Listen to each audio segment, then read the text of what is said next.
Welcome to the inaugural Let's Talk. Tonight we're going to spend some time in discussion on a topic that's very near and dear to my heart, and that's supporting those that sacrifice themselves at times to keep us safe, to give us the lives and the livelihood that we've become accustomed to in this great country. And I'm talking about military, police, firefighters, first responders, dispatch, EMT. There's no shortage. They all have a lot in common. They've all taken an oath, and they all make sacrifices. We've got some brilliant people here who know more about each of those crafts and those trades than most people. So I'm really excited to introduce them to you. First, I do want to give a special thanks to our signature sponsor, Wells Fargo. This wouldn't be possible without them. A lot of companies say that they're vet friendly. When I reached out to Wells Fargo and let them know that what we were doing, there was no delay in saying that they wanted to be supportive. Also a shout out to RPG Coffee. They give 100% of their proceeds to benefit military, fire, and police. And they just had one of their signature events down in Texas, and it was a huge success, and really proud to be partnered with them. And lastly, Bitstream Productions is sponsoring the live broadcast, recording and editing. So thanks so much for Bitstream and helping us get this message out to some people that just don't feel comfortable coming out to events like this. So we're going to have some opening remarks. Congressman Emmer did want to join us in person. However, he is doing something in Washington, D.C. I think he's voting on things. So we're going to hear from him. He recorded a video for us. So we're going to pull that up and play it in just a second. Thanks again for coming. Dispatch, EMT, there's no they all Congressman Tom Emmer here. I represent Minnesota's 6th Congressional District in Congress. I'd much rather be there in person today, but thank you for taking time to hear from me. During my time serving in Congress, one of the greatest opportunities I have been given is meeting with service members, veterans, and first responders. I take the opportunity to thank them and ask what I can do to serve them. These brave men and women in uniform are the best our nation has to offer. They're the ones who protect our communities and protect the freedoms we all hold dear. This kind of selfless dedication is rare, and I'm glad that you're all taking the time to support them and provide real talk. This is something we need to do more of, acknowledging the daily sacrifices of others and the support they need to continue. They are the reason any of this can happen. No doubt, their work takes an emotional and mental toll. It's our duty as a community to come together and help. We have a responsibility to offer our support and remind them that they are not alone. Due to the nature of their work, these brave individuals often face mental health challenges. They face terrifying circumstances in the world, and they take that home with them. We're still losing 22 veterans a day, and the epidemic is rising among police officers and firefighters. We must do more. Recently, I gained a whole new perspective on what it's like for the families of service members. After my son Joe joined the Navy and my son Bill left for basic training for the Marines, we became a military family. While I am beyond proud of these young men and the choice they've made to serve their country, it doesn't escape me that they may pay the ultimate price for the country we all love. Today, to the parents, wives, husbands, children, siblings, and loved ones of our men and women in uniform, I have a new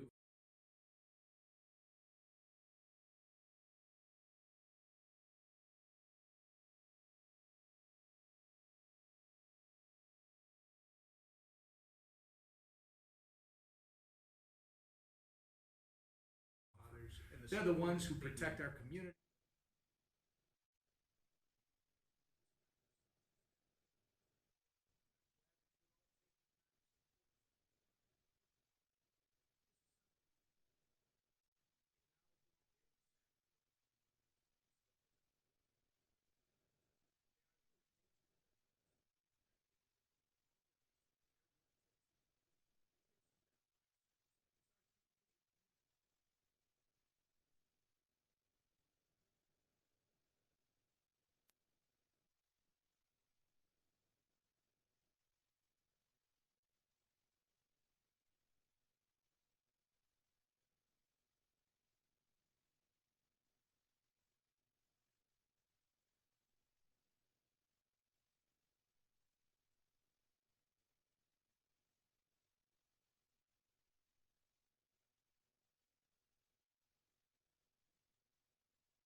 both on that day and then since, because of health challenges that they've taken on due to their service.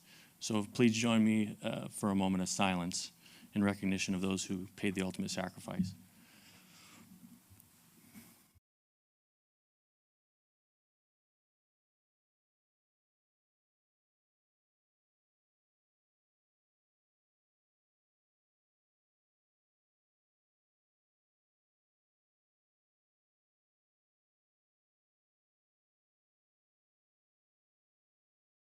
In addition to thanking those of you that are joining us both live and here, I also want to thank those for you that have served and that your loved ones served.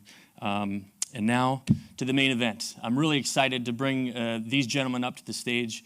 We're going to have a very, very good discussion. The meeting that we had previous to tonight's event was just a solid discussion. So with no further ado, I want to bring up to the stage Mr. Eric Strom. He's a licensed independent clinical worker who specializes in trauma and values his work with veterans and first responders. Eric is a veteran of the United States Marine Corps, where he served from 1999 to 2004 and completed 2 deployments in that time. Eric is a graduate of the University of St. Thomas of Social Work, which he attended following his time in the Marine Corps. Since graduation, Eric has gone on to attend many workshops focused on trauma, as well as become trained in eye movement desensitization and reprocessing, as well as brain spotting. Eric is a member of the Minnesota Army National Guard, where he serves as a brigade behavioral health officer for the 34th Expeditionary Combat Aviation Brigade. Eric is scheduled to deploy to the Central Command area of responsibility in October. He didn't put this in his bio, but I will. You're going to think that for an Army officer, he's darn good at what he's doing up here on the stage, and that's because he has his own podcast, and he's quite talented. So I will hand over the remainder of our event to Captain Strom.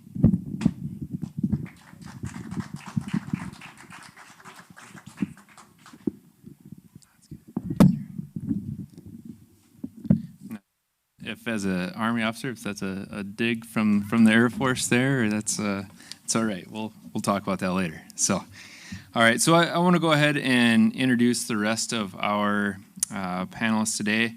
So first we're going to start with Dr. James Turilla. Dr. Turilla is a Vietnam-era veteran who in 1986 got his doctoral degree in counseling psychology from Texas Tech University. Dr. Turilla then joined the St. Cloud VA and has been serving veterans of Minnesota since that time. Dr. Turilla recently, maybe not recently, 13 years ago, retired from the St. Cloud VA and has had a private practice since that time. Dr. Turilla has quite a list of community and professional services. Not least of which he's currently the Department of Minnesota VFW surgeon, as well as the POW and MIA chair. He's also served as the VFW National Surgeon General. So without further ado, Dr. Turilla. Thank you.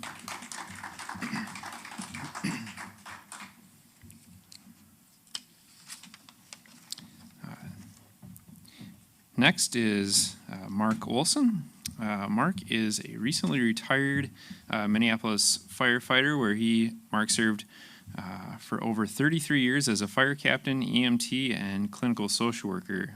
He developed and administered the fire department's behavioral health and critical incident stress management program over the last 14 years of his career.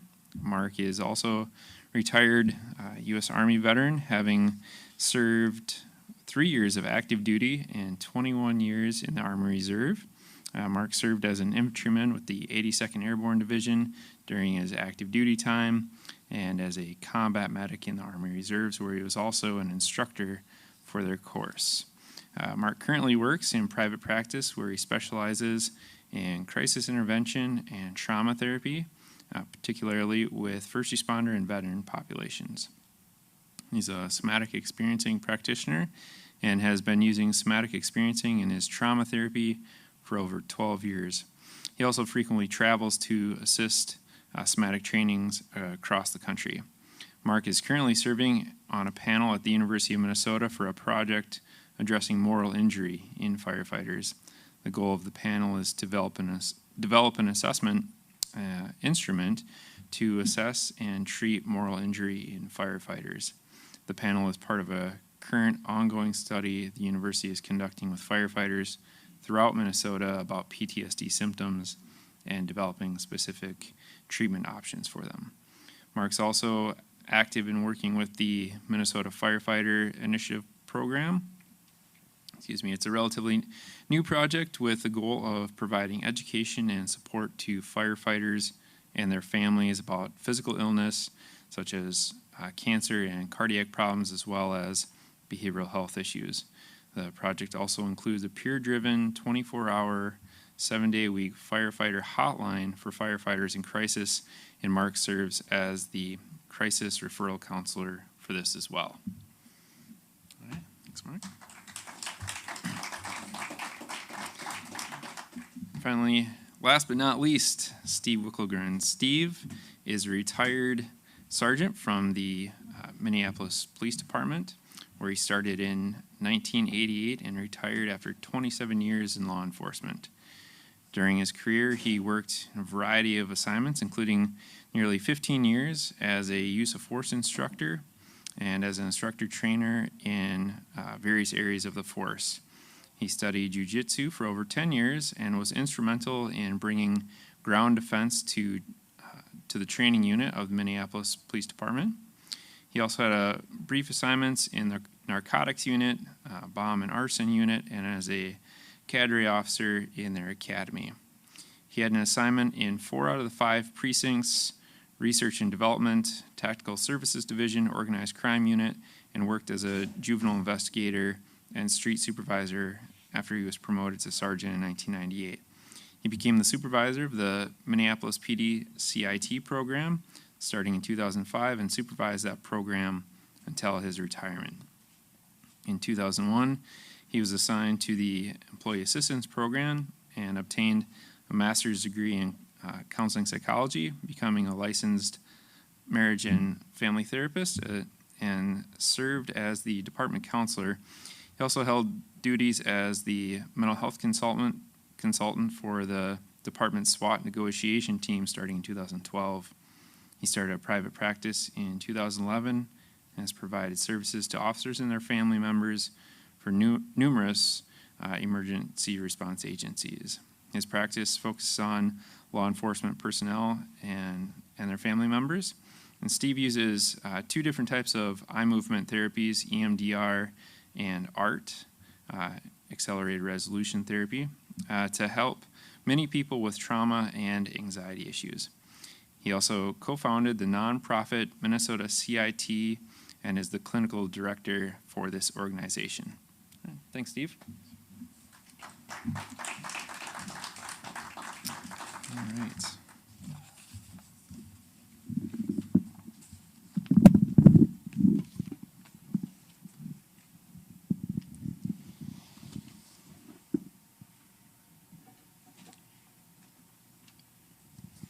All right, so we're going to start off by talking about service and just a few questions that we have for each of the panelists in that area. And so we'll just start at the end with Dr. Jim and work our way this way. So when thinking about service, why did you get into this field of psychology, social work, helping veterans, police, firemen, all those great people?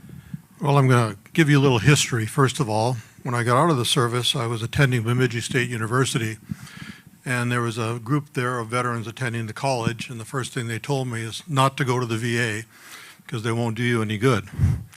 And I kind of took that to heart from these combat veterans. But then when I was on for my master's degree in Wichita, Kansas, I was hired by the Wichita, Kansas Vet Center, a great program across the United States that had only been going a few years. And those were the first veterans I started working with. And I found that they were easy to talk to, and they had a relationship developing with me right away with trust because I was a combat veteran. And then when I went to Texas Tech, I started working with the Lost Battalion. These were former prisoners of war in World War II. And once again, I felt this affinity between us, being veterans, even though I had not gone through what they had experienced.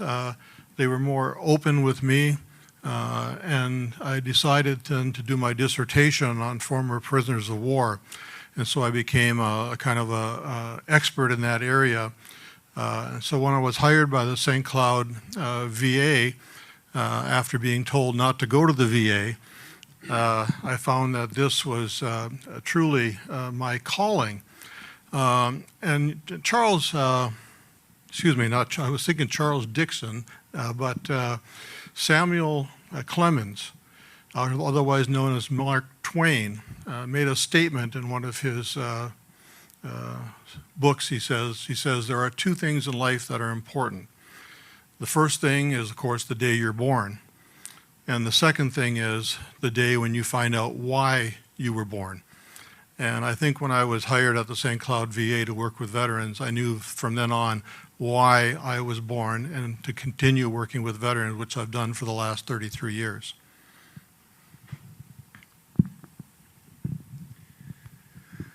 That's a pretty big question to ask.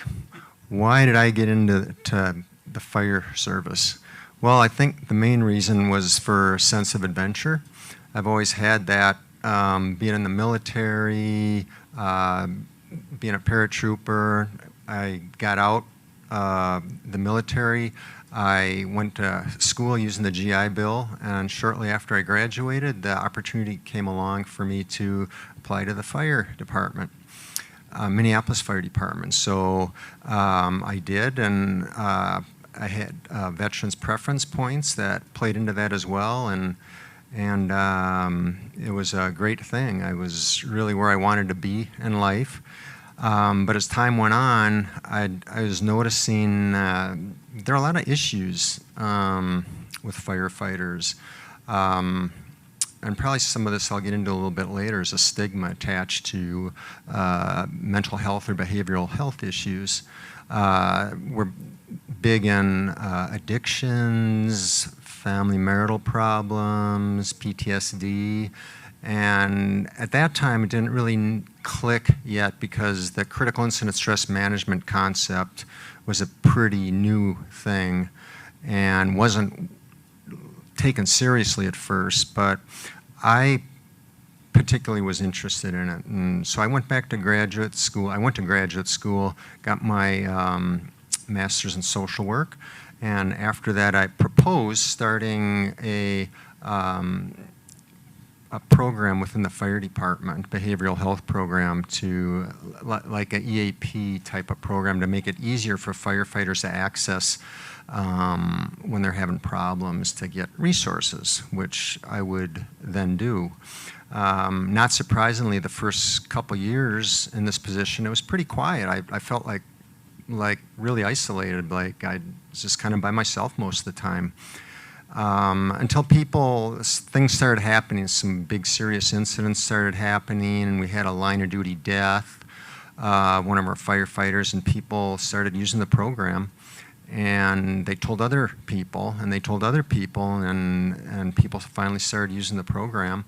And it's grown exponentially since then. I just retired here about 3 months ago, and I have a person now that's taken over for me.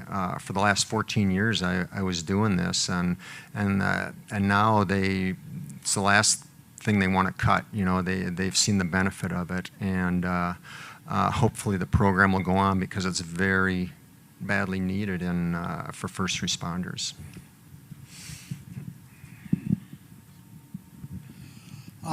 Yeah, and for me, I think interestingly, at least to me anyway, coming out of high school, I had an interest in psychology and started college and started to picture what people in that field did. And, you know, as a teenager, you wear a white lab coat, and I don't know what you did. It was just boring, and you're in an office, and that wasn't me. I needed to be moving, and law enforcement just started to ring true, like what Mark said, the excitement of doing that work.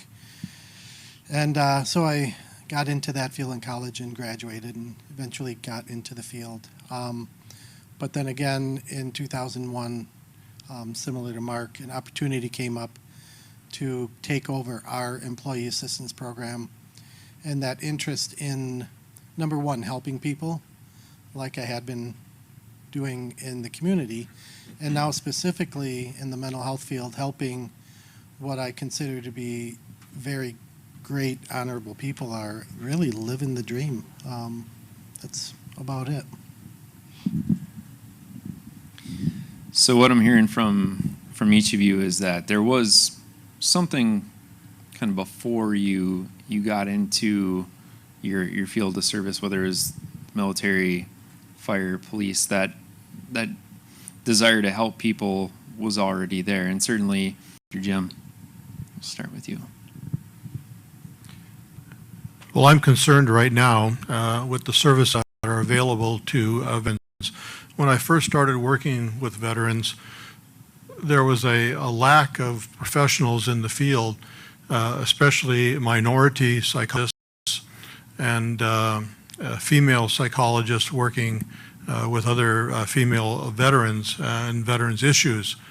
Now that is sort of evened out a little bit, but the VA, what I see, first coming in for services, I think it's important that we try to get a streamlined way for veterans getting out of the military today when they go to college or go to graduate school to have extra money or grants available to them to say, we're going to help you not only with your GI Bill, but we're going to help you with additional funds if you'll go into the mental health field for treating veterans, because there seems to be a shortage right now of veterans in the field, and we need to increase that. Very similar to what Dr. Jim said, the trust issue, so there's help will be there for you. So we want to spread that word. And, you know, just getting people interested or letting them know that it's okay. You know, I mean, we're not robots. You know, we have feelings, you know, we have emotions. The problem is that we override those emotions. And that's actually what gets us in trouble, because we have all this energy stored up that we fight against, and we deal with it in unhealthy ways, self-medicating, fighting, having family issues, marital issues, etc. So that my hope is that we can start to turn all this around. I think we've turned a corner, so we're just going to keep getting the word out there as much as we can that it's okay to ask for help. Steve, you want me to repeat that, or the question? Are you good? I think I'm good. Okay. Okay, so the State of the Union in law enforcement, I think if you're paying attention to what's going on around the country, it's fairly clear.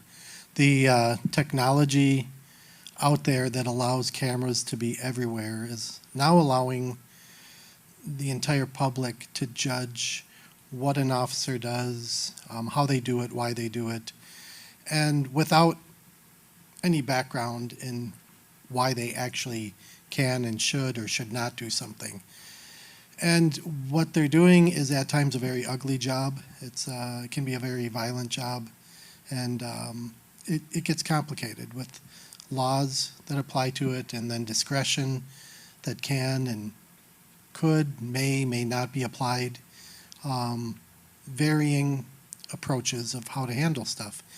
But again, the public sees it, there's an immediate opinion, and the political climate is just such that the pressure on law enforcement officers to behave in this desired perfect manner is putting a lot of stress on the officers working out there. I think, and I've said, there's a prevalence of like PTSD that's always been there. I've been working with them for about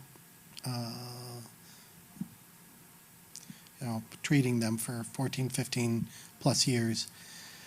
In the last 5+ years, there's been a very different approach, a very different response to when they come in and we work on the incident, the issue they're dealing with. They feel better with those symptoms, and then there's this idea of, okay, I'm ready to go back to work. Prior, 10, 15 years ago, very easily going back to that job. Now they're picturing themselves going back to, and what we call is that huge fishbowl they're in, or the term that's used is to just go back and be that next YouTube sensation. They're way less likely to say, yeah, I want to go do that again. So that stress that's kind of always been there is just extremely highlighted these days, and makes it very hard for officers to do their job, again, when they're being judged by so many people. And again, in a very emotional way. I've had, and I was talking to someone about county attorneys, politicians, a bunch of people who are saying that this is how we feel, and I respect that, but then it's like, well, here are the facts of what's going on. And some of these folks are saying, I really don't care what the facts are. This is how we feel about it. And it gets hard for an officer who operates under the law to operate that way when so many feelings are being pushed at them. So that's where I've seen over, again, since 2001, a lot of the changes. Of course, it's not overnight, but definite trends in going in that direction. It really honestly makes me feel good that I'm not doing it anymore. So one question that I think would be interesting to address, just as in the military we have active duty versus National Guard, so that full time versus that kind of part time, although it's a lot less part time than what it used to be. With those in police and fire as well, whether it be someone who's on a paid full-time force or that more part-time volunteer force, what do you see as some of the differences there, in terms of their ability to handle some of these stresses, or even some of the stresses that they may face in those different roles?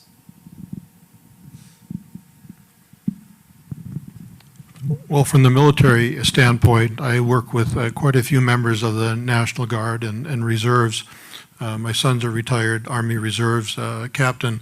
And in the studies done in Minnesota, I know in the National Guard units with the suicide rate, it was being promoted across the country that Minnesota had one of the highest suicide rates of their National Guard members returning from Iraq or Afghanistan.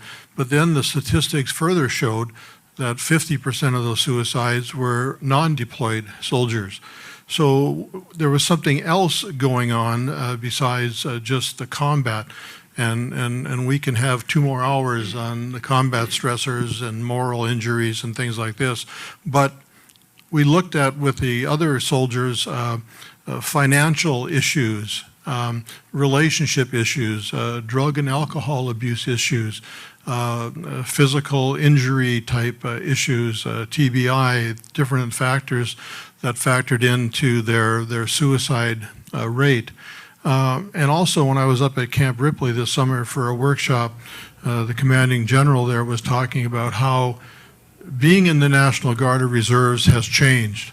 It's not just 1 weekend a month and 2 weeks in the summer anymore.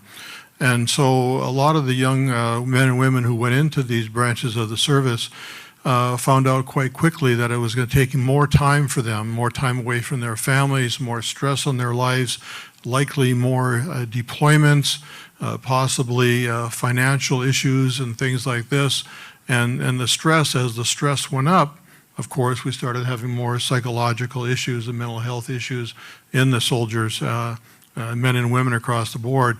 And once again, I'm going to bring again with military sexual trauma, is that as that also continued high or at a high rate, more especially female soldiers, but I found I'm also dealing with a lot of male soldiers who were sexually assaulted in the military, causing more problems outside of deployments. So those are some of the issues that I've been working with and seeing as an increase in my business.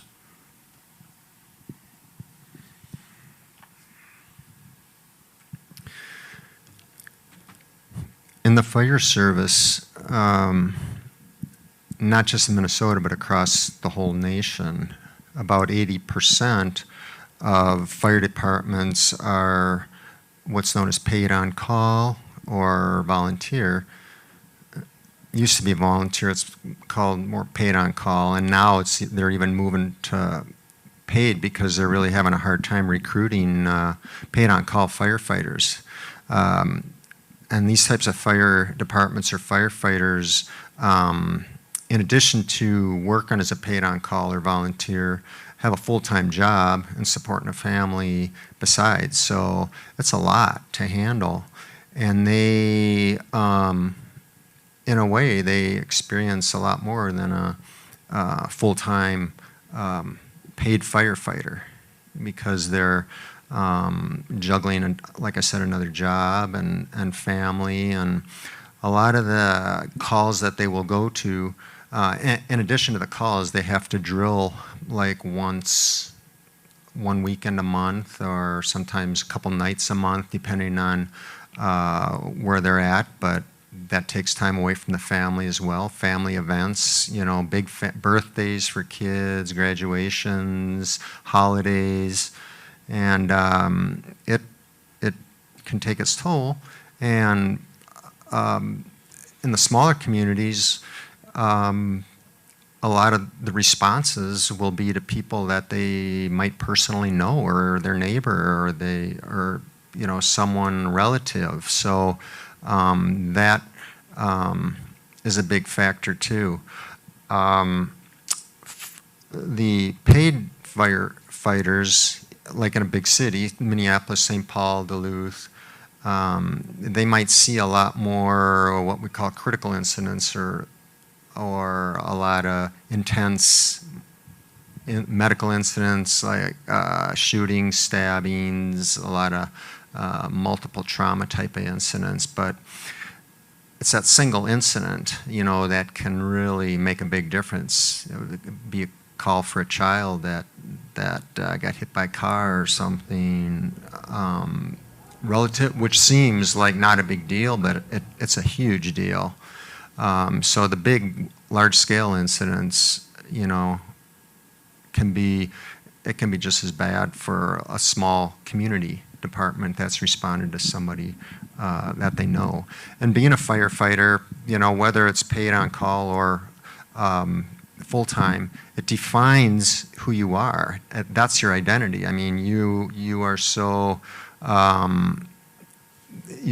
into being a firefighter, or wanting to be a firefighter, that's my identity. You know, that's who I am. And when a firefighter has to leave for whatever reason, retiring, it's not easy.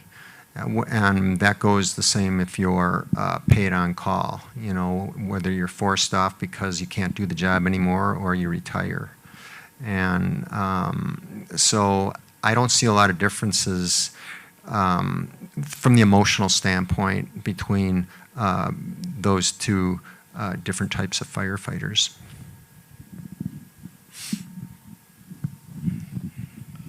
Yeah, in law enforcement, the part-time police officer is fading away. It's not very common at all today.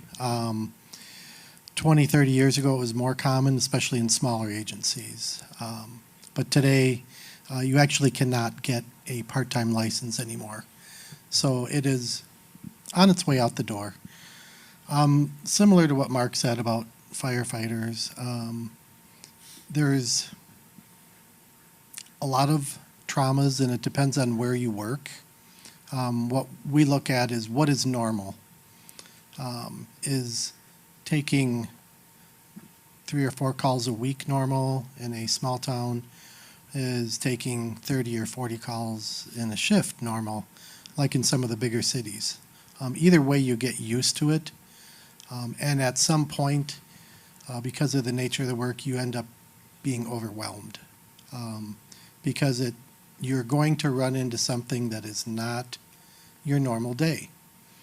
And it happens to pretty much everybody. And are you able to handle it? Are you in shape to experience that? Sadly, in the bigger cities, having that dead baby, the dead or injured children, and that type of thing, again, like Mark said, those are the hard ones. The adults who are seriously injured or killed, that, unless it's real unique, gets to be normal, sadly. So it's more of the when they're younger that starts to really hit you. And then on top of it, I know Mark and I have talked about this, the public perception. Of course, everyone loves the firefighters, and you hate the cops. It's the nature of the job, and I get it. But that's why I joke with Mark that we're first responders and they're second responders. And I appreciate that they're a second responder, right? Yes. It's part of the joking. Total respect for all of them. But if you don't have a sense of humor, it's going to be tough getting through any of these careers. For me, one of the things I relate to is those folks who are in the military who go off on their deployment and then come back into law enforcement anyway.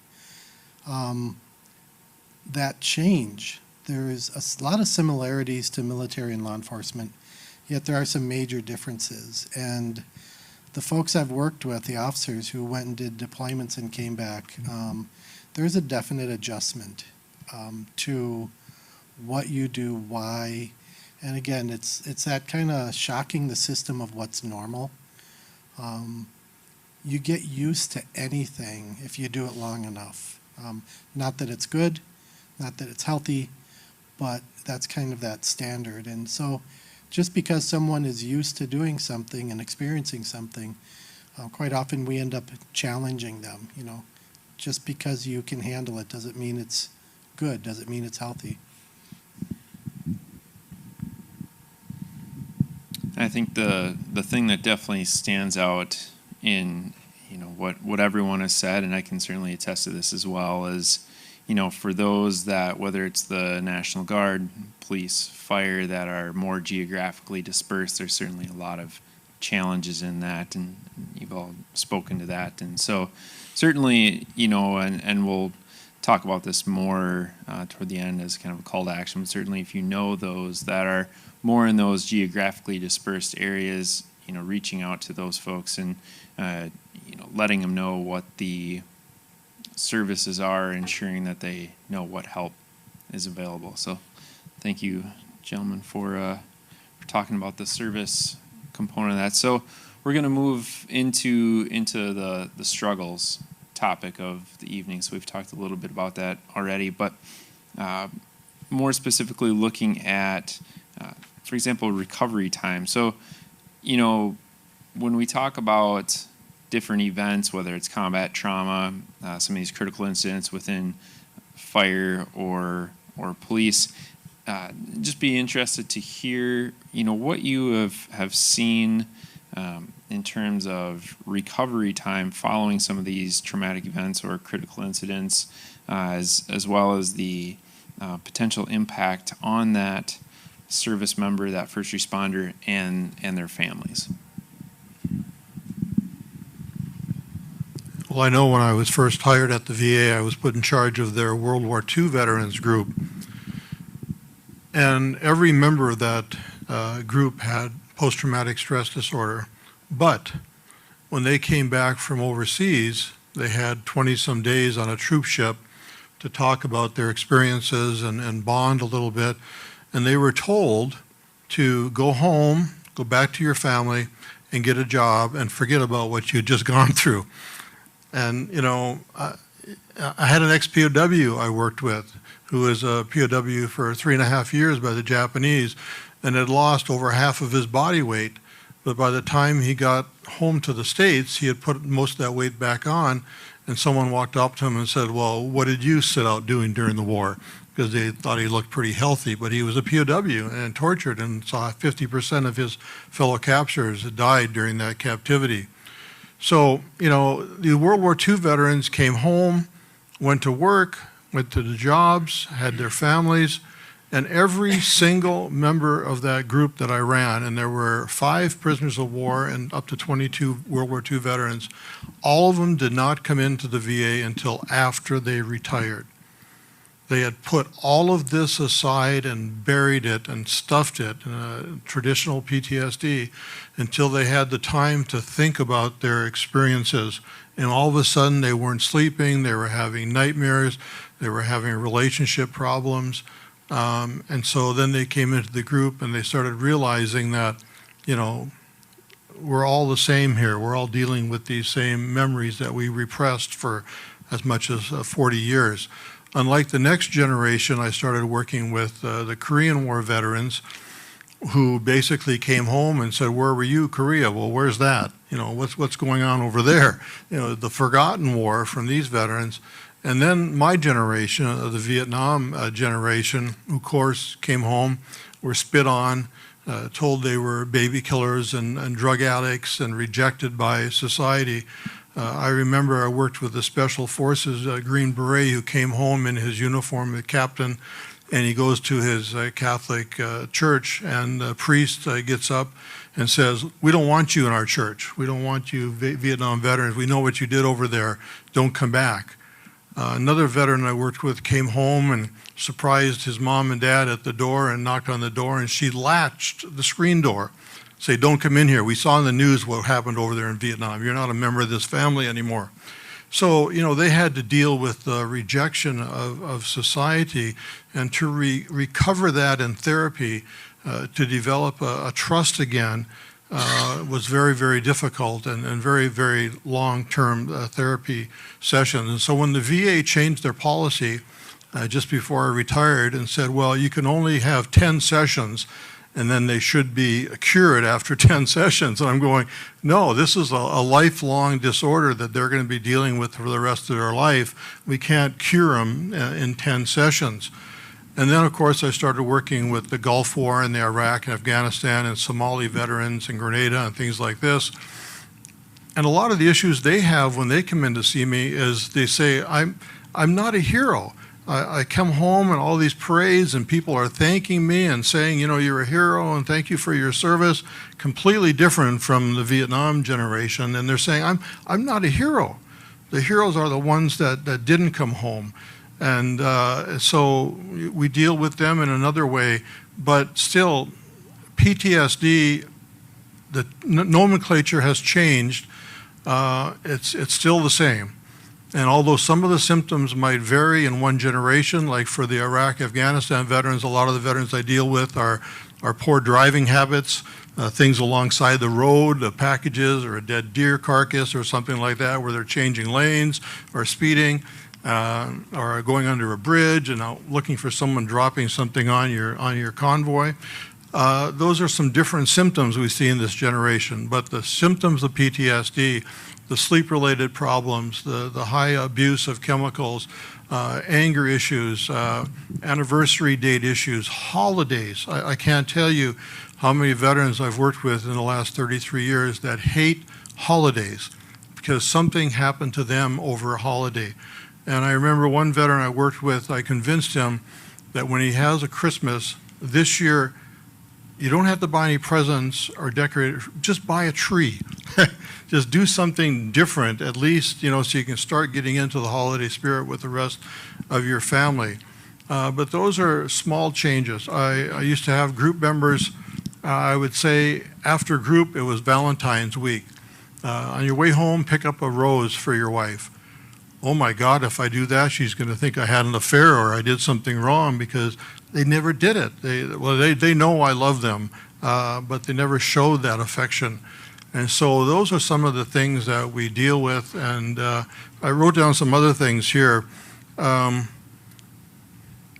Anger, depression, anxiety, abuse, sexual relationships that could change, especially with military sexual trauma. We did a study at the VA finding that up to 70% of veterans with PTSD had chemical dependency issues. So you have to get that under control. Isolation.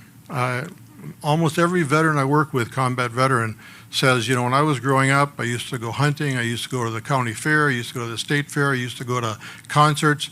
I don't do any of that anymore. I can't stand being in a crowd. Changes in routine, chronic health issues, care issues, getting in to see a therapist or for medical care. Of course, TBI, trust issues, doing things the military way. If you've never watched the movie The Great Santini, you have to watch a wonderful movie about a Marine Corps pilot, The Great Santini, and how he ran his family like he did in the Marine Corps. And you see this in the firefighters and police, I'm sure, adrenaline addiction.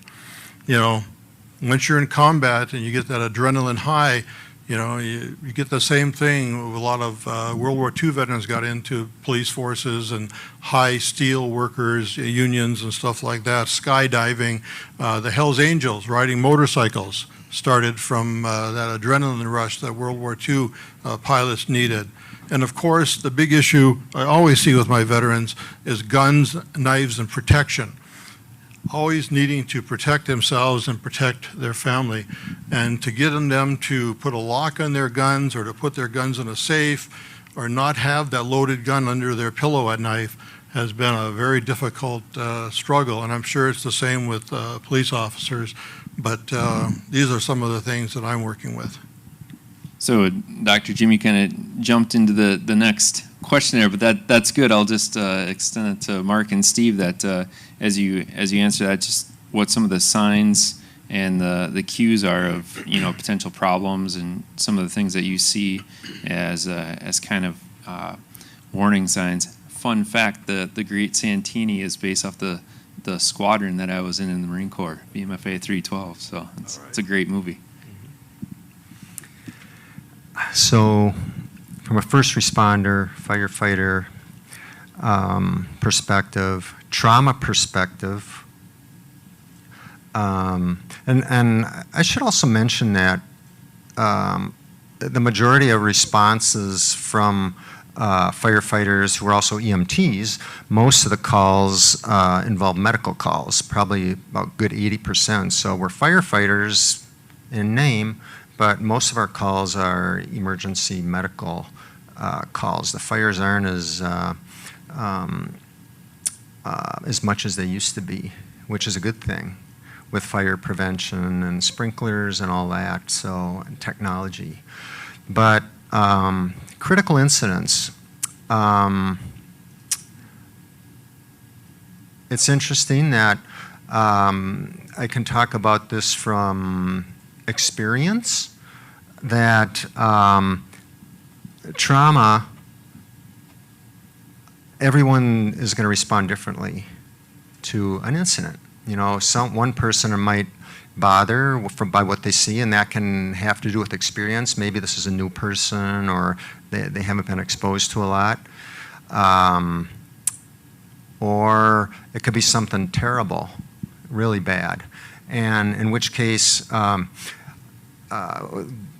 have debriefings that they can go to if they choose. Or I developed a policy, my department, where something really bad incident that should happen, they will get screened. They will be taken out of service after the incident, and they'll get screened to see how they're doing, get a little time off to rest and relax a bit and kind of recover. And if they feel that they're unable to go back out into the streets or to finish a shift, they have an opportunity that we'll send them home. Making sure, of course, that they have resources, good resources to go to, and they're not going to go out to the bar or places like that, but that we screen them, and that, yeah, okay, you don't have to, you can leave work if you want, but if you want to choose to stay in the station for the rest of the shift, you can do that too, but you don't have to respond to any calls. So we have a critical incident policy along those lines. I also look at this from a developmental perspective. When that first responder, even well before they come on the job, it's like, what do you bring onto the job with you? What's happened in your childhood? What kind of traumas have you experienced growing up? Were you supported by your parents? Were they there for you? Did they acknowledge you? Were you loved? Those are huge factors. Whether you're going into as a first responder or in the military, being wanted and loved and needed, I mean, that's a basic need. You know, that's at the top of the hierarchy. And if you have those, that means that you should have a little bit of resilience where you're able to, if I'm having a problem, man, I know I can talk to mom or dad about it, or I know I can talk to my spouse about it, and they'll support me and they'll hear what I have to say. But someone that doesn't have those tools growing up, they're not going to have them as an adult, and they're going to try to deal with it in their own way a lot of times. And a lot of it isn't positive because they don't have the tools to know how to do that. So that also plays in to how they're going to respond, how quickly they're going to come down from a critical incident. And also working from a body perspective, that those are big signs that are in the body. Like if anxiety is something that is felt in the body, you know, the muscles tightening up in the chest or the neck, and you can see, you know, if you've been around long enough looking at people and seeing how they're kind of how they're wired or how they walk, you know, you can actually see those tissues that are tight. And people that have been first responders that have been around for years and years and years, and they hold things in and they don't talk to anybody or they deal with it in their own way, you know, unfortunately, you know, they're subject to a lot of heart problems, cancer, emotional problems, syndroma problems, irritable bowel symptoms, chronic pain, chronic fatigue, pain that kind of moves all over the body, but yet medically can't be found a cause for why that is when they go see a doctor. So again, if you internalize all these incidents over the years because the image is that, you know, like, suck it up, you know, which was the mentality used to be years ago when I came on, you know, if you can't deal with what you see, you don't belong here. You know, that was the mentality, you know, and not only here in the military, police, you know, when we came on, that was it. You know, you don't show emotion or you don't talk about stuff. You come in and do your job and deal with it in your own way. And as I said earlier, those times are changing, you know, and the leadership is finally starting to get on board and realize that, you know, people are killing themselves, you know, committing suicide and having addiction problems and marital problems, and you know, we gotta put a stop to it. Yeah, I agree with a lot of what both of these gentlemen have said. The basic things that I see are that withdrawal and isolation. The general anxiety, stress reaction that people just say, I need to get away, whether it's from family, work, whatever. The self-medication that can go along with that.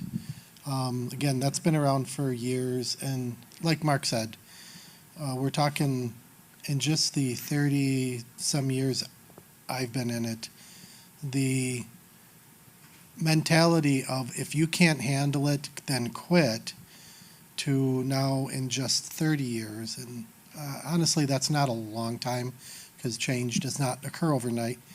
But we're talking about it. We're dealing with it. And it's helpful. Yet I do wonder, Jim, you talked about the World War II folks who held it in until they quit. There is a healthy function to compartmentalizing issues until you can deal with it. And that's one thing I've shared with a number of people is to finish your mission, to finish your job, to get through this, it is okay to tuck it away, but you cannot leave it there. Because when you do, maybe you even forget about it, that's when the self-medication and these other symptoms just start to kick in. So, what was the point? There was something else coming up here and it just disappeared. It'll come to me. The effects. Oh Lord, I may have to stop. That's all right. We'll come back to it. It'll come back to me. Anyway, yeah, the self-medication, and it just hit me now, thank you. The self-medicating to mask the negative pieces of that work. The distancing emotionally is also a very large piece of it. There's a lot of infidelity in law enforcement relationships. And one thing that I've noticed over the years is especially the males will go and find relationships with other people. And they start looking at, well, that didn't work here with my wife or whatever, my girlfriend, and they go elsewhere. And they don't see the problem. And what they're doing is this emotional unavailability, and they're looking at the amount of emotional energy. That's a term I use is, do you have the emotional energy to put it into a relationship? And it's so much easier to go fool around with someone. So they look at that intimacy through sex or whatever it is. They can do that, but the extra energy it takes to work on a relationship, quite often I see that going way down as they get more and more stuck into their stress life. So some really good and important things, I think, for us to keep in mind. Mark, what you were talking about, the developmental component of it, looking at some of that past history, right? Where this person came from, how they were raised, what they did or did not have in that childhood, and what they were getting from their parents, I think is really critical. And not to get too far off on any tangent, but certainly something that I see with a lot of the younger soldiers that I work with, both from that component and some of the compartmentalization piece that you were talking about, Steve, in that not necessarily being able to do that or not wanting to do that, or just a lot of different adaptations to being able to handle that stress, or not as good of adaptations to tolerating that stress. That compartmentalization piece, I think, a lot of times when I work with folks, I'll kind of say some of the same things like, today I'm going to ask you to compartmentalize that stuff. And I'm like, wait, you're asking me to do that? Yeah, yes, for the purpose of this work we're doing, yes, I need you to do that so that you can go out and function, and that's okay. So, yeah, so definitely some good points. Yeah, Dr. Chen. I'd like to make a comment. We live across the street from a firehouse. And when you talked about the stress of being in that profession, I don't think there's an hour that goes by when we're home when those sirens don't go off. We live within 3 blocks of 2 nursing homes and a quarter mile from Highway 10, and plus all the housing in Southeast St. Cloud. And when I see those fire trucks coming out of there, I'm going, oh. And then pretty soon the ambulance is following it, or the police car is following it, sometimes more than one. And I'm thinking, this is 24/7. This isn't just 8-hour shift. This is 24/7. This is going on, and they're out there doing something, either trying to save a life or going after someone has taken their life. And I just can't imagine the stress of being in that profession. Yeah, definitely. So I want to encourage folks, again, if you have questions, to go ahead and write those down and hand them to one of the volunteers. Craig in the back would be happy to take that question and bring it up if you have something. All right, and so we're going to continue on to the support component of things. So looking at support from that family perspective, empowerment to the service members, just being able to give that well-rounded support. So we've talked about some of the signs that service members, that they might be dealing with things internally. And so, when we look at what not to say, right? If you notice or you think someone is kind of off, right? What are some things to perhaps not say to them? Well, we learned this early going to schools, talking to students. You don't ask them how many people you killed. That's the last thing you talk to a veteran about. If they want to share with you some of the experiences that they had in combat and losing their best friend or casualties or being a medic and stuff like that, that's fine. But don't ask them specifics unless you can handle it. I've had some veterans with their spouses, for example, that want to share with their spouse, and then halfway through the story, the spouse says, "No, I don't want to hear anymore. That's enough." And then the veteran I saw today, so I can't say this to my wife. I can't tell her what I went through because they believe they won't see them as the same person if they share with them some of their actual experiences. So in the military standpoint, I think the best thing is, did you kill anyone? Did you, and unless you really want to be an at-home therapist with them, it's good to share some of your experiences with family members and friends, but stop when it gets into the details. You don't want to push them on that because you might become overwhelmed quickly when they start sharing something where you're now going to become a support system to them because of this.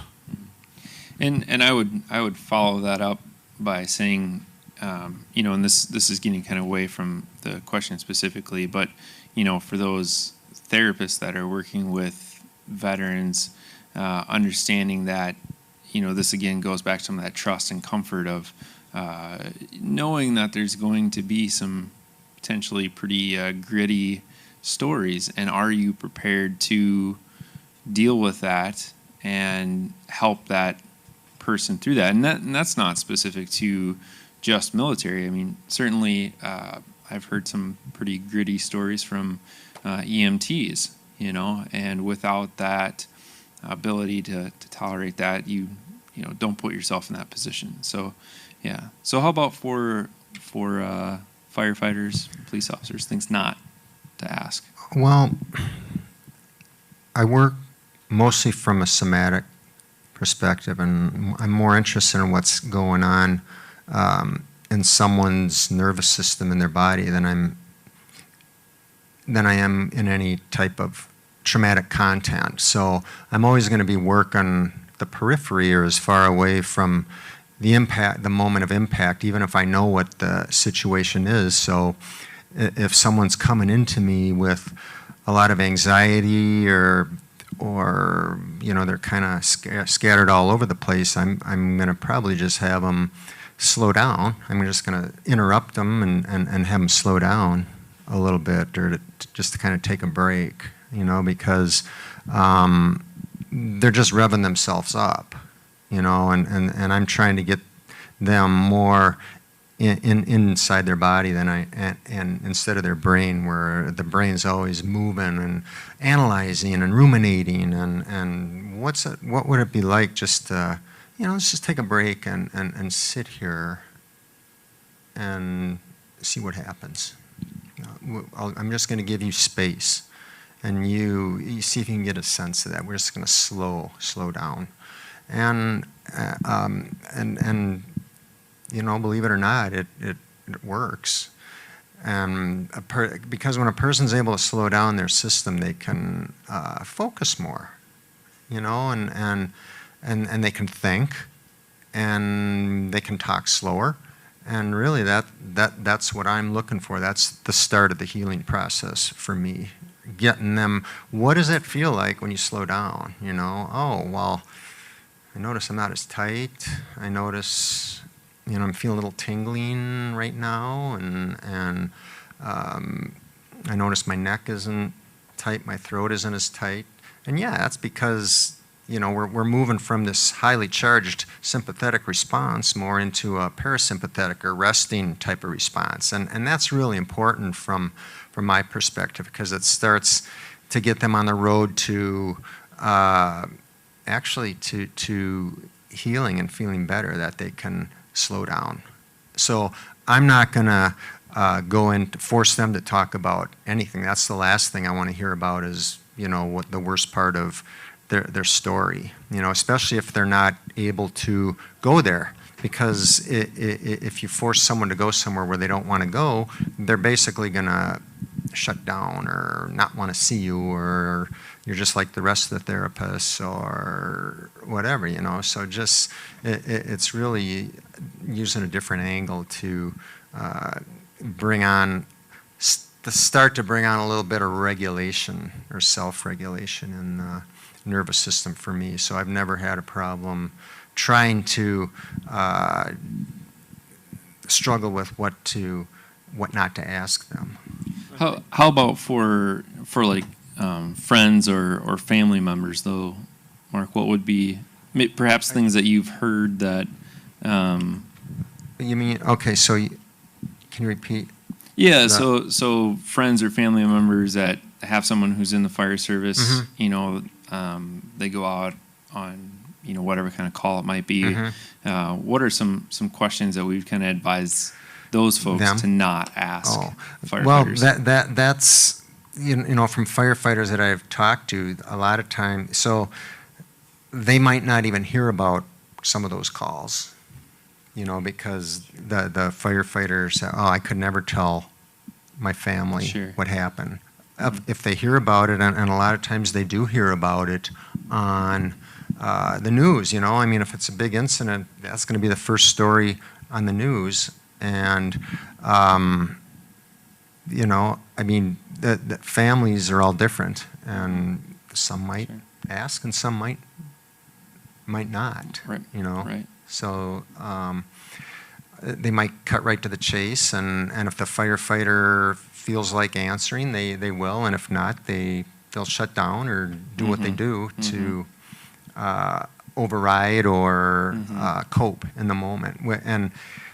And that's another important point, is that when something happens right after an incident, it's a lot different than a day later or 2 days later, as we know from conducting debriefings.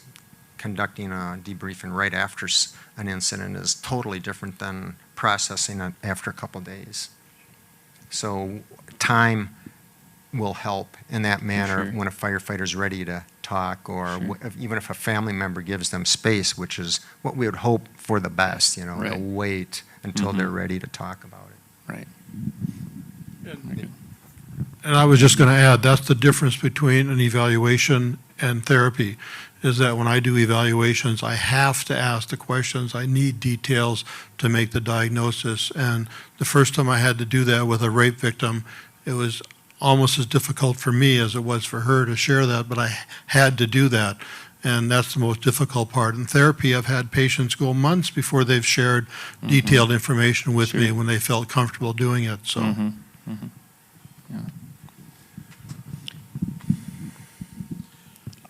Yeah, I agree again with Mark. As far as what we do, it comes out in their time. But for law enforcement, for family, friends, that type of thing, there is a higher concerns for legal issues.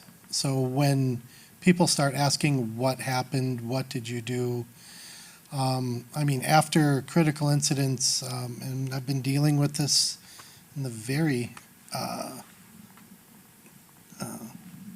near past here. Is that near past? Recent past, sorry. An officer-involved shooting. 2 officers, 3 officers, 4 officers, 5, whatever, get into a situation where shots are fired. As soon as it's even possible, those officers are separated. They don't even talk to each other because of legal concerns, and their attorneys need to talk to them. And that's basically all they get to talk with is their attorneys. Or someone like me that can come in and offer a privileged communication, which is one of the benefits of that.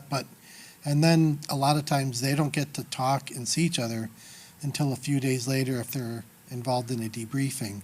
So for family to start asking what happened, you might get a lot of hesitancy.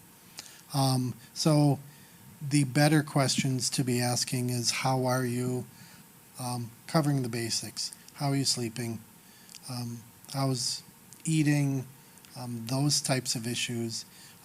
But to talk about it, to me, for friends and family, it's the same as what, like Jim said in therapy. Wait until they're ready. They'll share with you or others when they think or feel they can.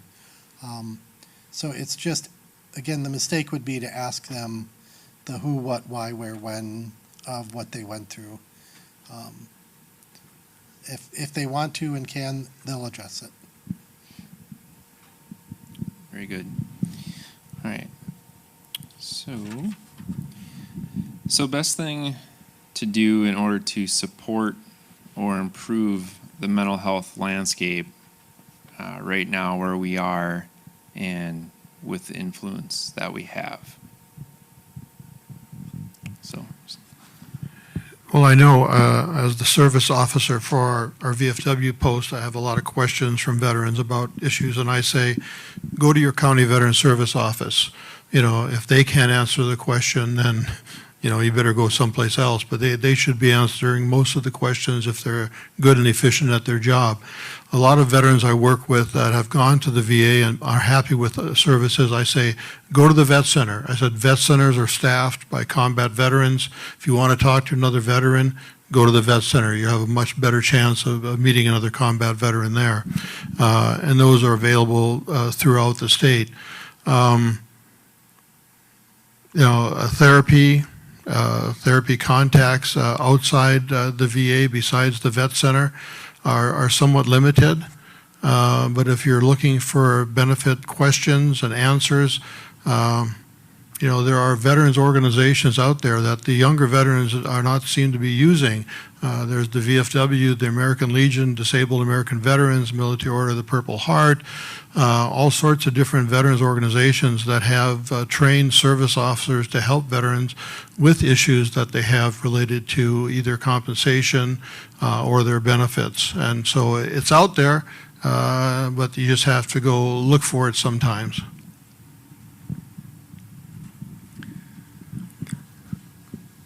Well, I'm not in the fire service any longer.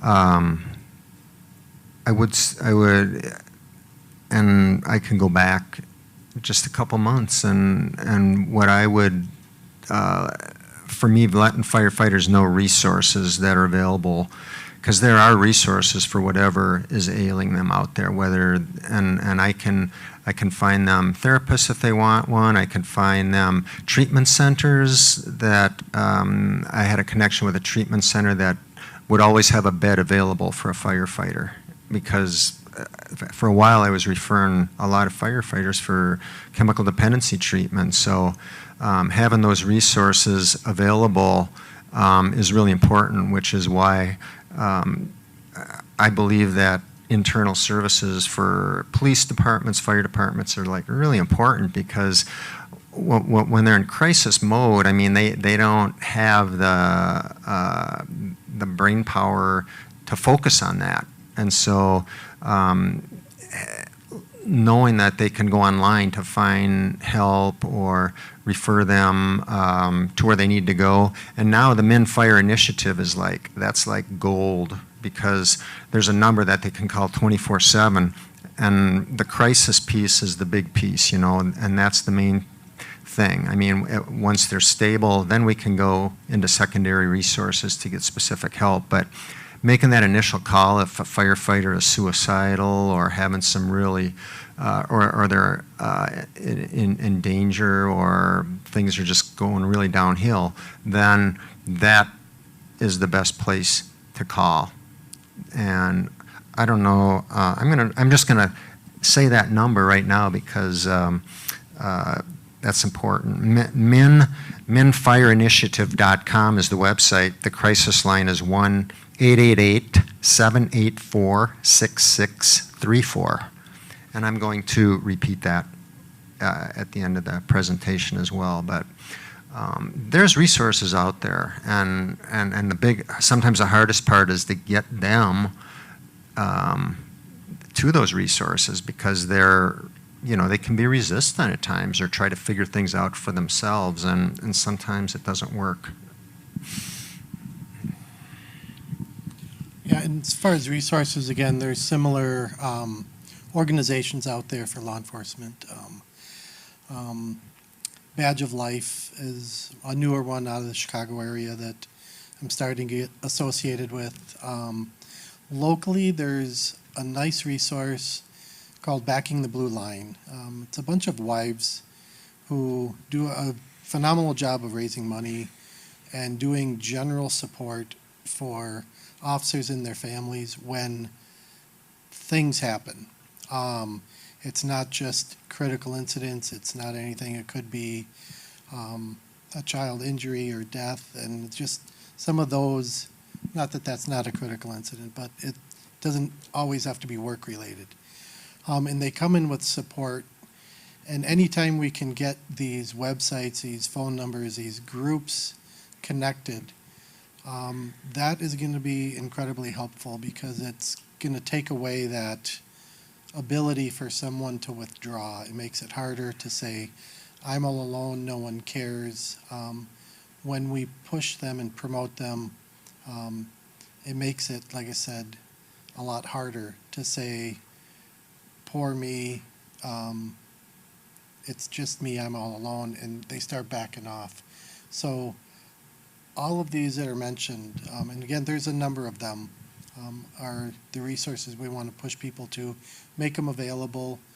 I'm working a little bit with Craig on a tool / assessment piece where I'm just kind of getting my toes into it a little bit.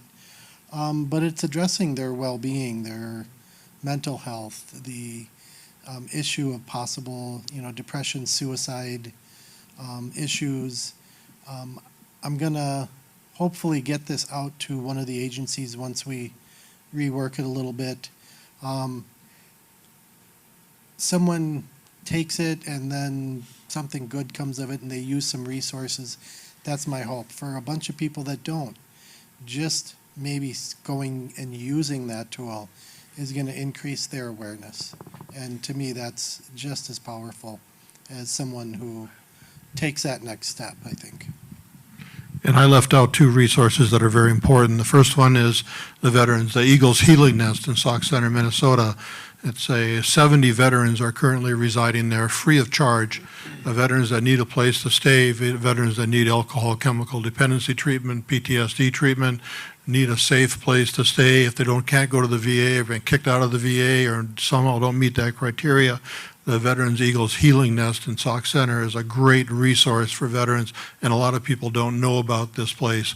I know this organization has been involved in supporting that organization, and also in St. Cloud, we have the St. Cloud Stand Down. It's a one-stop shop for veterans. You come in there, they give you all the food you need if you're hungry. They give you clothing if you need clothing.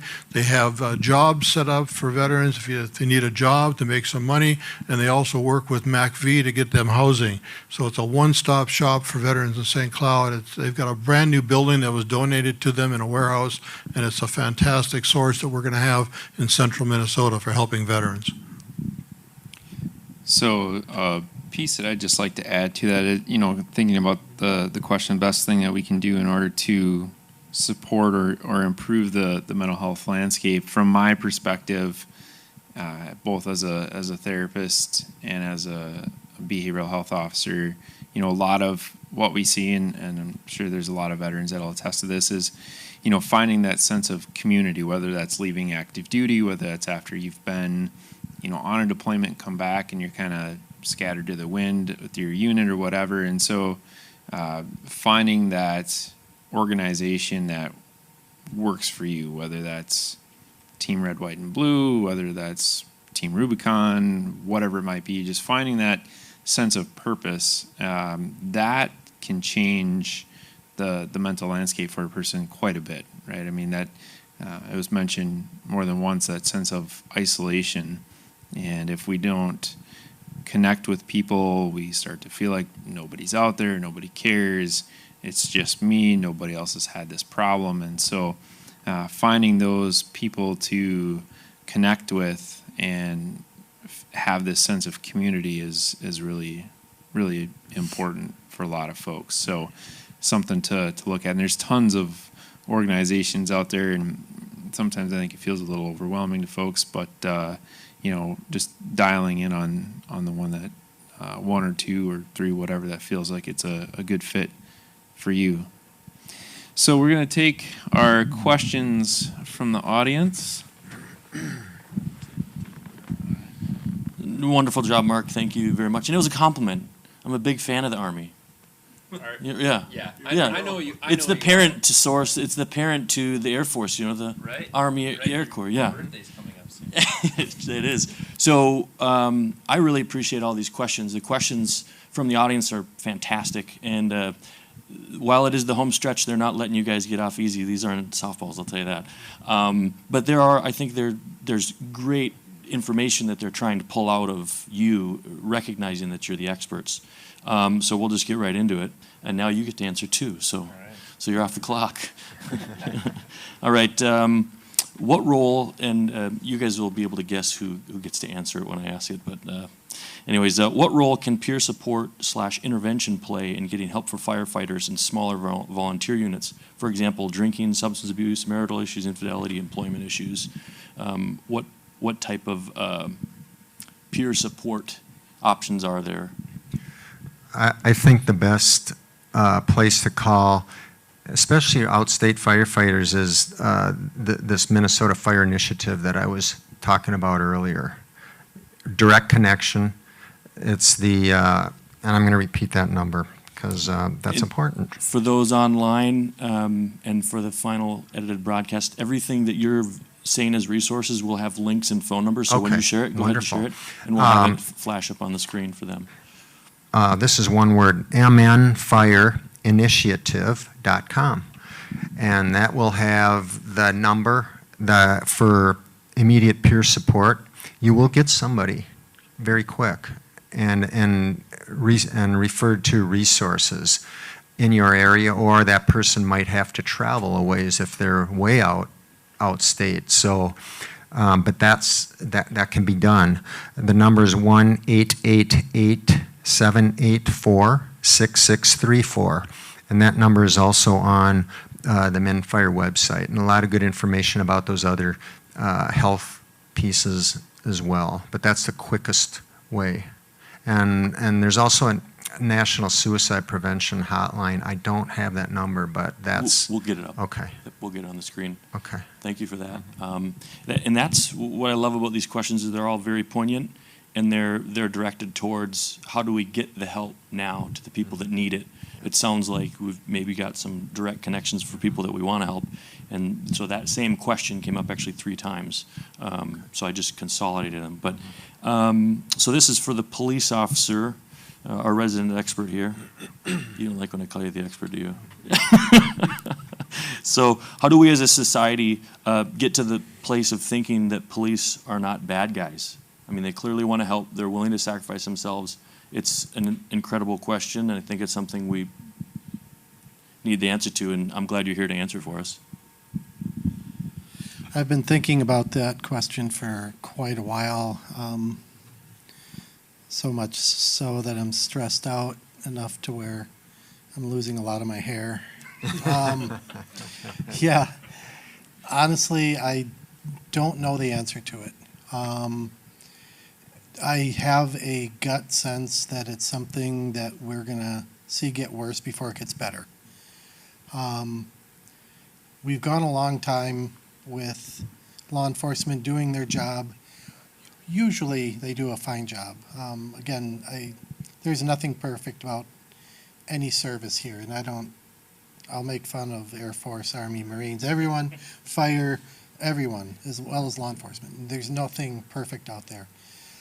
It doesn't mean we shouldn't look at what we do, but there's a function to it, and again, there's expectations going on that, in my opinion, are beyond what is not only just reasonable but healthy for our society. So until society itself as a group says, okay, what we need is this, I see the trend continuing. So my job is to just work with them with the current conditions and the current stressors, and I want to see the cops keep their really healthy head of hair and not look like me. That's an honest answer, and I think your haircut looks great. So one thing that I think veterans, we get a lot of credit, I would say, in the news, and we really, as younger veterans, have to thank the Vietnam era. They took a heavy toll, and I think that America and the VA system recognized how poorly it was handled and said, we're not going to let that happen to young men and women who are willing to make that sacrifice. The second part of that is going to go into a series of these questions that we have. But one of the goals of Stay in the Fight as an organization is to try to create parity between the services. The police would benefit from some of that goodwill that the veterans get more than enough of. I would say personally as a veteran, I don't know if that's popular to say, but I think that, when you look at the Google reviews for the fire, they're very high Google reviews. The police, you guys don't get good Google reviews. Is it because of the jewelry you give people or what? The bracelets? So the question, I guess, would be this, and it's a generic one. Anyone can opt to answer it. It's for the benefit of the viewers. Moral injury. It was only mentioned a small number of times. Who'd like to take that? Do you mind just telling us what it is? Because there's a follow-up to that as well. Well, moral injury is something that we've been studying more and more with PTSD treatment in psychology, because as we grow up, most of us grew up in a religious atmosphere in our home or families, and then we're sent off to war, and we see things and do things that may be against those moral values that we were given as young children and growing up. And the trouble is, when we're forced to do something that is against our religious moral beliefs, then how do we deal with that and live with that for the rest of our lives?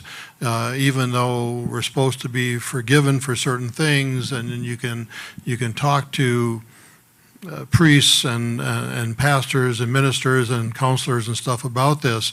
There's a lot of the younger veterans that we think, at least the current research is showing, that a lot of the suicides are related to the fact that they don't think that they can be forgiven for what they were forced to do in a combat situation. And we have to get beyond that. Like, I had an intern at our VA hospital who wrote a book called The Acquittal of God by Uwe Seminetto, and it's still used today at the VA in the chaplain service to get that spirituality back into the belief system of veterans who feel they can't be forgiven. Also speaking, excuse me, speaking about moral injury, I was on a committee. We developed an instrument to assess for moral injury. And it's still in the process of being finalized. But it's based on a VA model or military model. I think it's an EMIS is the name of it. And we're changing some of the wording specific to firefighters. And yeah, it's about what Jim was saying, about and being betrayed by someone or not I didn't do the right thing and cause something bad to happen, those types of dynamics, or even being betrayed by peers or being harassed by superiors or not being believed. I mean, those are big issues, that we probably don't think about as much as we should, but they affect careers. If someone doesn't feel supported or unwanted, or not part of the team, I mean, that's a big deal. So now, with the answer to that question, and hopefully that's a broader understanding for our audience, there's a follow-up to that question, and it's this: PTSD attracts the vast majority of the attention, but is it possible that is moral injury more prevalent? And is that, now the second part of that is it possible that moral injury and not PTSD is the major driver of issues such as self-medication, relationship issues, and especially suicide? I truly believe it is more in the current generation of veterans. I think for World War II veterans, they were sent off for a cause and to defeat the Axis powers, evil of Hitler and Japan and things like this. Where in Vietnam, there was a mixture of stopping communism, and we're fighting against stopping communism from expanding. But with the Gulf War, Iraq and Afghanistan and other wars, it's like, why are we really here, and what are we doing, and what are we being forced to do? And so I think it is more likely that a lot of them are experiencing moral injury associated with PTSD, because a lot of the people that have PTSD, we classify as PTSD, were truck drivers or cooks or other MOSs that weren't actual combat MOSs, but yet they experienced things because of the nature of the war in Iraq and Afghanistan. And because of that, you have to look at both of them. I totally agree that moral injury is very important, and I think it should be looked at more closely, and maybe even somebody could do a study on it, because it's definitely out there, I believe, but not talked about as much as it should be. And that's exactly what was called out in the question is, and so it's something we need to pay more attention to. Yep. Regard to that. This one will be one of our last questions, unless I have any last-minute questions from the audience, and then we're going to give each of you a chance to kind of paint your vision of good for what you'd like to see in your respective discipline for what's the best-case scenario. Sounds good, right? Well, how do we get there? What's the call to action? So that's going to be our last kind of question and send-off that you'll each get some time to just share what's on your hearts and minds. Before that, this is really very, very tactical. What have you found that works best? This is kind of similar to that peer support question as well. This sounds very organic. How does this happen naturally in day-to-day life for anyone in this room outside of an office or a professional environment? What have you found that works best to engage members who are struggling? What activities or conversations? This sounds like maybe someone knows they have a relationship and they see that this person maybe is more irritable and drinking more and just erratic, irrational behavior. So there's some triggers and signs that you've all mentioned. How do you help them get help? What can we do?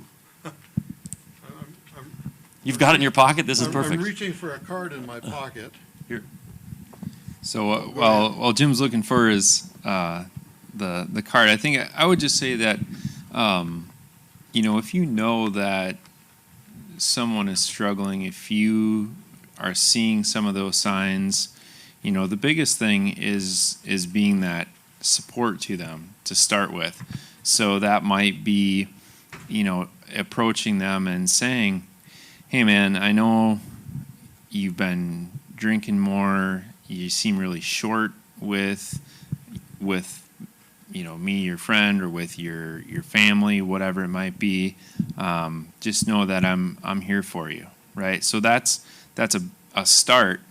That may be enough to get them to open up, right? And it might not be. So the next step to that is like, "Hey man, just know that I'm still here. I can see that you're struggling. I can see that this stuff is really impacting you. What do you say we, call the VA? What do you say, we call this, this therapist that I know that, was helpful to me, or this, let's go for a run. Let's go, join this, come with me to this, veteran event, right? Because they're, again, getting people out and connecting them with others to help them show that, one, they're not alone, and two, that you care, starts to open up that pathway to get them to that place of being able to accept and, acknowledge that, okay, yeah, I do got some stuff going on here that I need to talk to somebody about. Yeah, I totally agree with what Eric said, and especially if they're in a place where they're isolating themselves, hey, let's go out and do something, and let's just talk, and I've been noticing some stuff, and maybe would you be open to trying, talking to somebody, or I know somebody, but paving the way for that to happen, because they're probably not able to do that. So it's really important that someone rational can kind of lead them in that direction, whether it's a peer or family member, but not to bring it on with a forceful attitude, but just kind of being gentle and attitude, and consider the possibility of what can happen.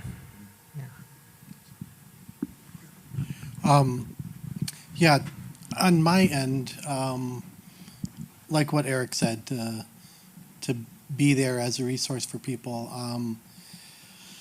One of the things I've been doing more of, and I've got some coming up soon, is I'm teaching some peer support classes. So agency folks are coming, and they're learning how to be a peer, because even some of the peers, well-meaning, will say some things that can be damaging.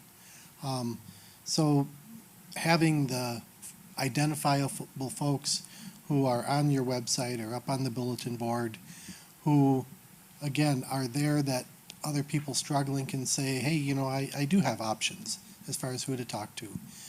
And the other thing formally that I'm doing a lot more of, that's increasing at a very crazy rate, are what's called check up from the neck up. There's more and more agencies mandating their employees, not just officers, but employees doing it.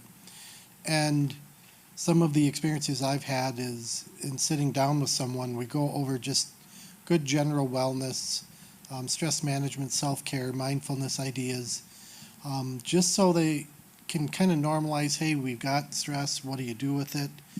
And I've had stories come back.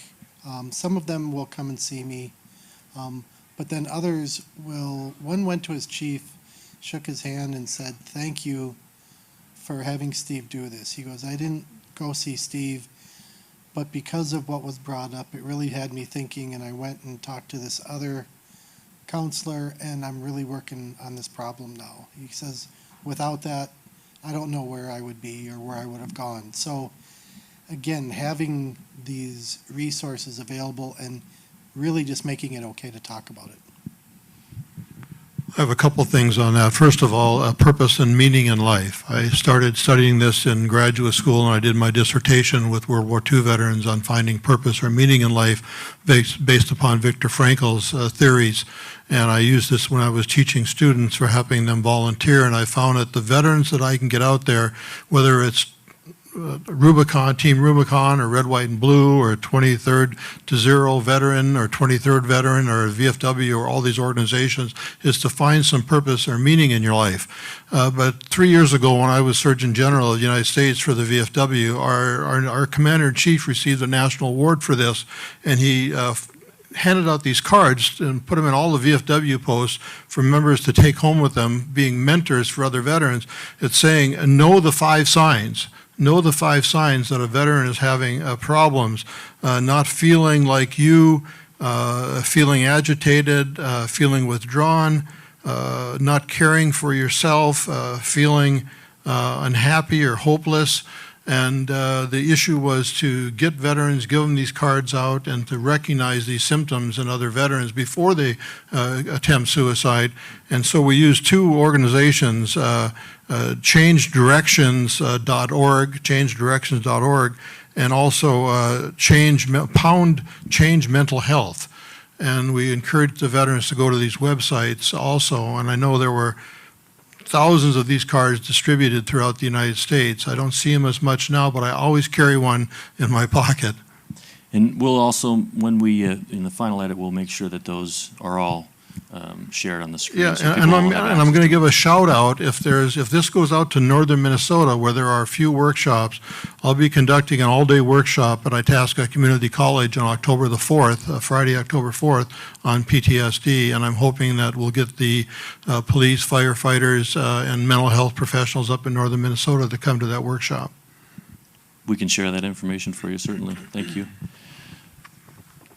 All right, so this is a hard one, and then we're gonna bring it home with that final question for each of you to kind of just have the floor and share what's kind of in your mind. And I mean, the three of you having 30+ year experience in this, and then also very valuable serving on what we call the front lines. I think makes you, as you said at the beginning, that trust, that rapport, to be able to have people come to you and feel safe. So the tool that Steve referenced earlier that we're going to try to deploy was a similar tool was used with the Boston Police Department. When they used this tool, it's basically like an intake. It's a peer support quiz. It comes across as very, very innocent, and it is. You take the survey, and it helps you. It walks you through self-reflection. It's 100% anonymous. You don't create a login, and it's not geographically bound. We're working to tailor it to law enforcement because it's a little clunky right now. The idea is, or the execution or follow through, or the result of implementing this tool was that their self-reported need for help, where this is where police officers are raising their hands inside of the police department, the Boston Police Department, increased 30 times. So there's people who are hurting, people that serve, and you'd never know it. But it's out there, it's real. And so my last question before we open up the mic to you guys, and anyone can have a swing at it, is how do we break through the barriers when it comes to asking someone, hey, we know they have a problem. It's a close friend, or at least someone close enough that's shared. How do we help get them? You just assume that there's that rapport there, but now there's the stigma. I can't tell anyone at work because that's going to ruin my career. I can't label myself this way because maybe then I'm, so how do we help break that stigma as the well-meaning people of society who want to help? I'll open it up to the floor. Well, I would say what I've seen from the military, so you're talking specifically within our fields. Yes. Yeah. So in the military, a lot of what I've seen in the last 10 years that I've belonged to the Minnesota Guard is seeing senior leaders being very open, in different ways about like, hey, I've gone and seen a therapist, I went on this deployment and I wasn't the same when I came back. I was struggling, whatever, and talking to their junior soldiers about that. That's what I see as really critical if we're looking at from a service component. Not so much, same in the kind of the civilian world, and I think, of course, there's a lot more acceptance there. There's still stigma in some realms, even, amongst civilians. But, from that military standpoint, senior leaders have to display that they are going to see a therapist. They're doing this kind of thing. I recently saw a story, and just kind of the synopsis of it basically was, it was a therapist who was embedded provider who was working at a active duty base, and the brigade sergeant major came in, and first handful of sessions were just they're just kind of chit chat and whatever. And finally the therapist said to me, he's like, hey, Sergeant Major, it's great that you want to come in here, but you're not really talking about anything. Like, what are you doing here? And Sergeant Major says, well, you're right. I feel pretty good about who I am. I have a good family relationship and everything like that. But I have several thousand soldiers that know that I'm coming here every other week, and that makes a big difference to them. They're seeing me come here. And so I think, just having, for us, and anyone in a leadership perspective, whether it's military, police, fire, whatever it might be, just not only saying that, hey, it's good for you to do that, but also displaying that, having that action. So I totally agree with what Eric says, is that it starts at the top. Breaking the stigma starts at the top. Whether it's a chief, assistant chief, deputy chiefs, captain, if you're a leader in a supervisory position, you need to set the example for your subordinates. And that means breaking the stigma that it's okay to ask for help and to get help. That's the bottom line. I was going to say the same thing, along with a little bit of the in-your-face advertising of resources.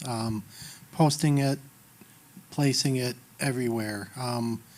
One of the agencies I work for, I was a little surprised. I went in and saw the restroom, and there's my flyer right up above the urinal. And I'm like, that's a weird place. But then I'm like, no, that's good. At least in the men's room, everyone's going to see that. So literally in your face.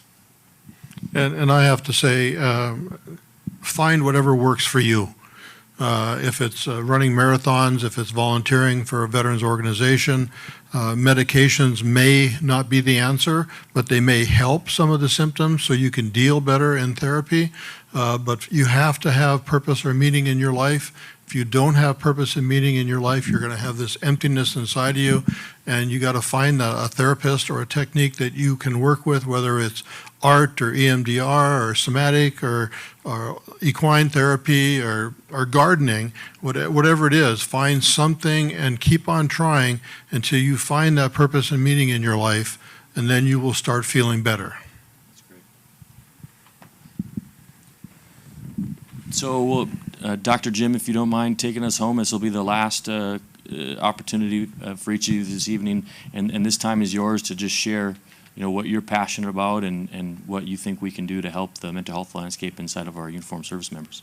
Well, my passion and help for 33 years has been, working with veterans, helping them with their families, hopefully preventing suicides and getting them the care and benefits that they deserve.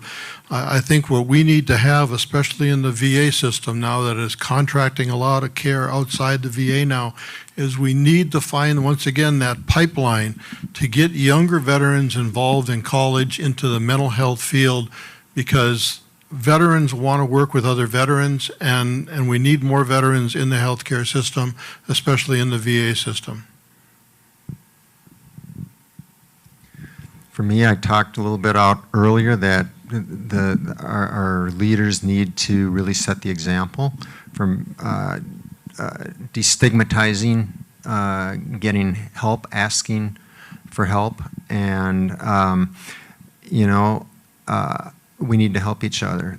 We need to watch out for each other, and being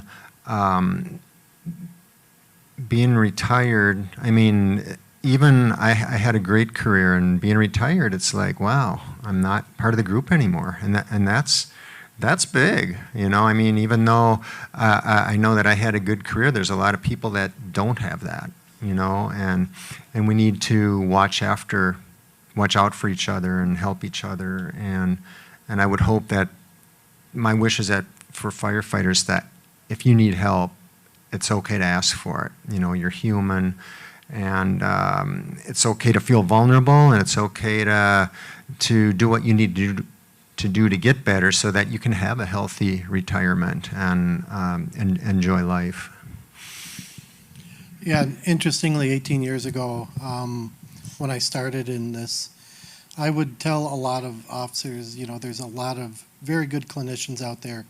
You don't have to see one who's been a cop. And now I'm not changing my mind, but one of my big pushes now is I'm looking ahead. I'm not going to be doing this for a lot longer, but I'm looking ahead to what I'm doing, and I would love to see it continue.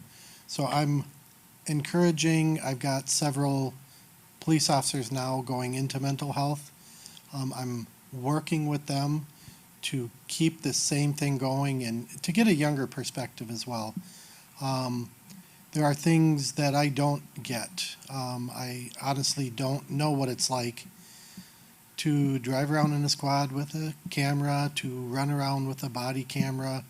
I have no clue. And some of these officers working now, they understand it, they get it. And again, it's that I've been there, done that, that your counselor can be more beneficial. So I'm looking to the future for the next generation, so to speak, of folks that can help law enforcement. So I certainly would echo some of what Jim has said, in that having folks who, well, and like we've all said, folks who have been there and done that, entering into the mental health field, that absolutely is important for each of our services. Those veterans that I've worked with, I've all said to me, I'd much rather work with you than, one of the other therapists here. I'm sure they're very nice people, but I don't want to have to explain everything to them, right? You get it. You know the language, you know the lingo, all that kind of stuff. So that certainly is something that, that I would like to see as a kind of changing the landscape, and also, and this is more kind of societally as a whole, but just continuing working to build more resilience in people. I feel like that's decreased. I feel like a lot of the younger folks that I see, not just in my role as a behavioral health officer, and a caveat to all of this, like, this is me speaking, not the Minnesota Army National Guard speaking. Forgot to mention that early on. But in the folks that I've seen, both in private practice and in that role, there's a lot of anxiety, a lot of kind of low resilience and things like that. And so societally, just finding ways for us to help these younger kids build more resilience to be able to tolerate things better. I mean, honestly, that's something that I would like to see kind of as a wholesale change for everybody. So, that's a lot bigger discussion than we have time for. But so those are some things I definitely like to see, and the continuation within the military as a whole of that leader demonstrating the reduction of stigma from the top. Coming right back to what we were talking about, those that from the highest level on down to that squad leader being like, hey, yeah, if I'm struggling, this is the person I go talk to. Word of mouth is huge. I mean, we can all attest to that. If you have, one, respected, firefighter or police officer or veteran that comes to you and says, yeah, I went and saw that guy. He's pretty good. They're going to come see you. And if you don't get the good Google review, they're not coming to see you. So just continuing to build those resources for folks as well. So we're going to wrap it up here. First, I want to say a couple thank yous again and invite you to join us on December 2nd, where we'll be talking about recreational therapy and peer support. So same time, same place. Visit the website, www.stayinthefight.org/real talk for any of the information for this event and the next event. I want to say thank you to RPG Coffee Bitstream Productions, and lastly at Wells Fargo for being the signature sponsor for the event. Thank you for those of you that have came to support the cause and obviously have a passion and care and support for military, fire, police, at least one of those three anyways. Eric's going to be deployed when we meet again, so we're going to have to figure out the logistical challenges around having him facilitate from the other side of the world. But that's it. Thank you for coming. Have a wonderful evening. Thank you for your support.